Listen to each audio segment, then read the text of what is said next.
Hello YouTube, this is the Sim Basketball Operator bringing NBA 2K14 Association gameplay. And before we get into the 9th game of this association, we do have some injuries to report. Josh Smith is out with a torn MCL for the season. Zach Randolph is out. Kawhi Leonard's out. Going through some more players. Derrick Rose up above was actually injured. Former Raptor Andrea Bargnani is also out for New York for 4 to 6 weeks. Kendrick Perkins is out with a strained Achilles, and Jonas Valanciunas is also out with a strained Achilles, which is going to really cripple the Toronto Raptors as we go into this game against the Memphis Grizzlies without our starting center.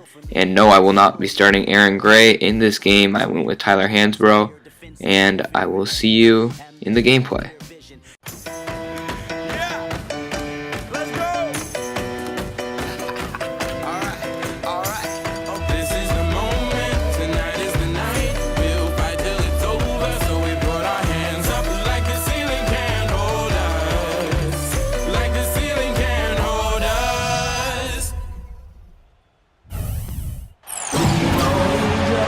It's time for some hoops at FedEx Forum, home of the Grizzlies, and we're bringing it to you live on 2K Sports. A quick check now at the starting five for both teams.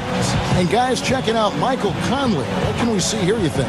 And defensively, he forces a ton of turnovers. He's great at anticipating where the ball is, where it's going, and what his man's going to do with it. And he also loves to jump into the passing lanes and pick you off. I mean, likes to shoot the gap. It backfires on occasion, but like a great base runner, he seems to pick his spots pretty well. Grizzlies will look to their home court advantage. Just one game here in Memphis. Well, compared to last season, you'd have to say the start to this season has not been quite what you'd expect. They hope to improve their record with the wins tonight, certainly. When I look at Memphis, they've been the team that has... Now, this game against the Grizzlies is Rudy Gay's homecoming. This was his team for like his first 7 seasons, and he wants to show out and have a good game here. So that's one of the storylines, but more importantly, this is one of the biggest trades of last season, was between the Raptors, Grizzlies, and Pistons. And looking back on it, you know, no one really won this trade. We lost Ed Davis, who was a promising power forward, and Amir Johnson and Tyler Hansbrough were all solid, but they're more role players, not starters.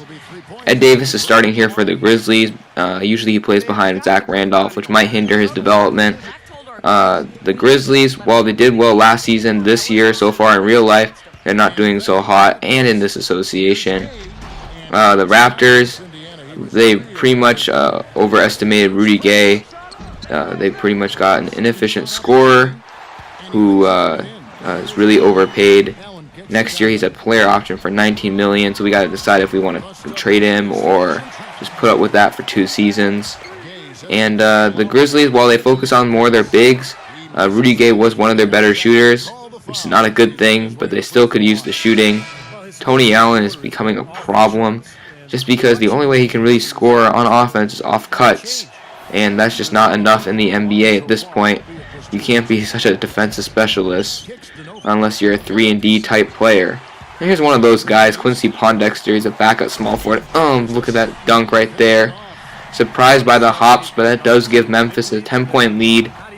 They were blowing us out. Well, not really blowing us out, but they went on a run pretty early and established this lead. And as you can see, we're going to turn it over again to Quincy Pondexter, but he will not have enough time to go down and score. So we go down into at the end of the first quarter, down 10. Now in the second, Landry Fields acting as a facilitator, finding Terrence Ross for the 3. And Ross, for me, is kind of like the shooting guard version of Rudy Gay. Sometimes he's on fire, and he's making all these athletic plays, and sometimes he's just cold as ice, cannot hit anything, and really inefficient. So I'm not sure if I want to keep him as well. And DeMar DeRozan, he's a great finisher, and he's got the handles to take it to the hoop. But the problem is that there's so many opportunities where I can knock down a spot-up jumper with him, but he just doesn't have that ability in his skill set. And that's going to be becoming a problem. I'm going to try to develop in the development drills, but he's already entering his 5th season, or he's in his 5th season in the NBA, so you wonder how much improvement he can make from there. Nice strip by DJ Augustine to get the steal and the bucket. He had a great game today. He brought us within 1, but now we're down by 4. Here's DeMar DeRozan taking it to the hoop, and he gets the bucket to go with the left hand. but we got killed by this Josh Okoye guy. I think that's how you pronounce his name, as he knocks down the three. He provided some offense off the bench for them, as in addition to Jared Bayless. So a lot of it was poor on-ball defense by me, but look at that dunk by DeMar DeRozan, doing what he does best, which is slashing and creating those highlight opportunities. But yeah, we got killed by the Memphis 3 scoring point guards. Well, not really scoring, but especially Jared Bayless and Okoye off the bench. And then Mike Conley had a great game against us, against Kyle Lowry, who was a former Memphis Grizzlies point guard before he went to Houston. And so he's got something to play for here, but simply he got outplayed by Grizzlies point guards. Nice take by Rudy Gay to end the second quarter. We are only down by 7, and that's how it will remain for the first half. Mike Conley's going to miss that long distance shot, but the lack of front court depth is really showing. They're killing us on the boards, and Marc Gasol's having his way in the paint. And I will see you guys again, and I'll return after the halftime break. Now, presented by Sprint.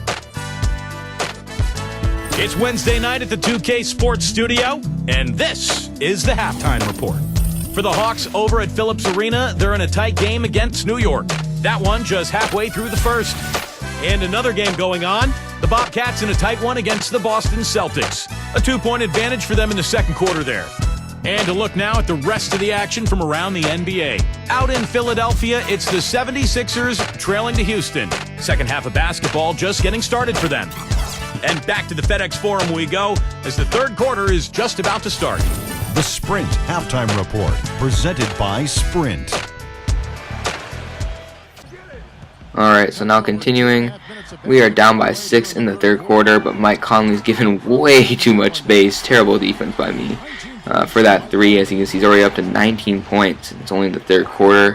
Here we are running like a pick and roll with Novak, but that leaves DeMar DeRozan open, and this is what I want him to do more consistently. I'm kind of lucky he missed that. Most of his misses are in fact long 2s or 3s, and so that's just the shooting that he has to work on. But then again, there's Conley again driving. Jared Bayless is going to lose this, pick it up, and then throw it to Mike Conley. Just the balls weren't just falling in our favor. We were not scrambling. And look at Jared Bayless.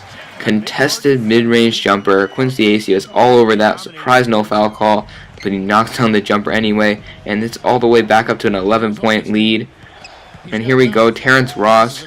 I miss him, but here's Landry Fields scooping it up and knocking down the mid-range jumper. Fortunate there. We're actually having a pretty easy time scoring. We got a lot of steals this game. That's one thing we did well. DJ Augustine finishes right there. And we had a good time scoring, but just the other assets of our game was not spot on. Here's Austin Day with the 3, but I was running a full court press and Quincy Acey decided to double, and that leads to an Ed Davis dunk, which is the funniest vertical replay because it's a flat 0 inches, even though he did get off the ground. I just found that funny because it's a standing dunk animation. Now here we go, Mike Conley is again going to miss this long shot, but the Grizzlies still have a pretty considerable lead, and our defense is failing us flat out. I mean, we did score 79 points in 3 quarters, but we also gave over 85, which is unacceptable. Nice 3 by DJ Augustine right there. Again, we're pressuring Conley hard the whole length, but he gets by and hits that lefty floater on us, and it's back to a 5-point lead. So the Grizzlies have been able to maintain this cushion forever, and then another loose ball finds its way into the hands of the Grizzlies, and Mike Conley, goodness gracious, who hits those shots these days? Well, aside from Kobe Bryant, but that was such a difficult 3, and it just knocked the wind out of me. Here's Marc Gasol with the left-handed hook. He had his way as well against Tyler Hansborough and Amir Johnson, who give up about 6 inches each. And then now here we go, DeMar DeRozan kicking it to Novak for the 3. He's going to miss that. Here comes Jared Bayless slicing through the defense, dumping it off to Tony Allen for the right-handed layup in transition. And it's back to a 9-point lead. So I need a timeout to regroup and hopefully make one last run. Still a 9-point lead, and Steve Novak can't guard anybody, not even Tony Allen. Actually, that was just bad defense again by me, but the matchups weren't in our favor. So I got one last highlight play for you. The game's over. Look at Terrence Ross with the 360. No replay for some reason, but I guess the game was pretty much over. We do lose by 12. Great highlight to end the game for us, but again, we couldn't get it done without our starting center. The size problems were evident in this game, and one bright spot though was our offense. We did score 105 points, and the one thing that in the simulation as well that the Toronto Raptors do is score a lot. They score often. I'm not sure if that's just the 12-minute quarters, but we are in the upper third of the league in scoring.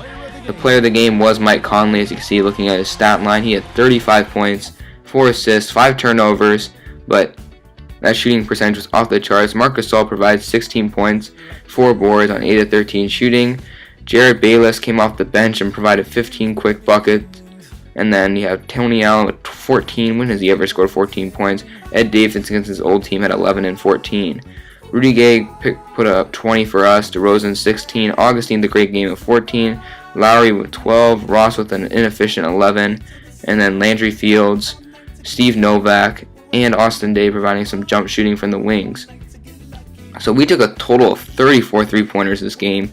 32%, not the greatest percentage, and we shot double the amount of three-pointers the Grizzlies shot.